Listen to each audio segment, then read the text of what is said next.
Welcome to top Telugu TV. మనలో చాలామందికి గ్రామ పంచాయతీ విధులు, గ్రామ సర్పంచ్ విధులు, అధికారాలు ఏంటో తెలుసుకోవాలని ఉంటుంది. మరి అవి ఏంటో ఒకసారి మనం చూద్దాం. గ్రామ సర్పంచ్కి సంబంధించినటువంటి విధులు, అధికారాల విషయానికి వస్తే మొట్టమొదట గ్రామ సభ నిర్వహించాల్సిన అవసరం ఉంటుంది.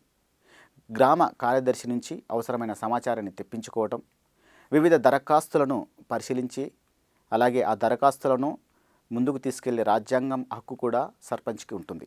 ఇక వార్డు సభ్యులు ఆమోదించిన తీర్మానాలను అమలు చేయటం, కార్యనిర్వాహక అధికారాలపై పరిపాలనా నియంత్రణ ఉంచటం, ఇక అధికారిక కార్యక్రమాల్లో ప్రోటోకాల్ ప్రకారం పాల్గొనటం, సిబ్బంది తీరుపై ఉన్నత అధికారులకు నివేదికలు పంపించటం, చౌకధర దుకాణదారునితో ప్రతి నెల సమావేశం నిర్వహించి తహసీల్దార్కు నివేదిక అందజేయాలి.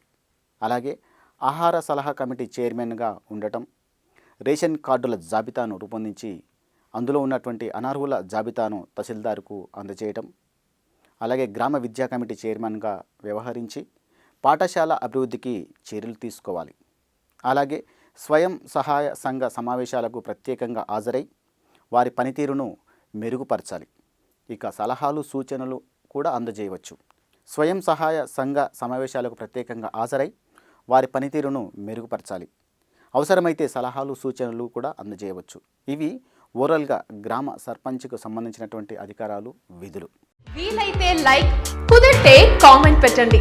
ఇలాంటి ఇంట్రెస్టింగ్ బ్రేకింగ్ బిగ్ న్యూస్ మాకు తెలిసిన వెంటనే మీకు తెలియజేస్తాం. దీనికి మీరు చేయవలసిందల్లా ఇక్కడ కనిపిస్తున్న సబ్స్క్రైబ్ బటన్ ని నొక్కి సబ్స్క్రైబ్ అవ్వండి. అండ్ ఇంకో విషయం, పక్కనే ఒక గంట సింబల్ కనిపిస్తుంది కదా, దాన్ని నొక్కారనుకోండి, మేం చేసే వీడియో అప్డేట్స్, నోటిఫికేషన్స్ అన్నిటితో మీ డివైస్లో వాలిపోతాం.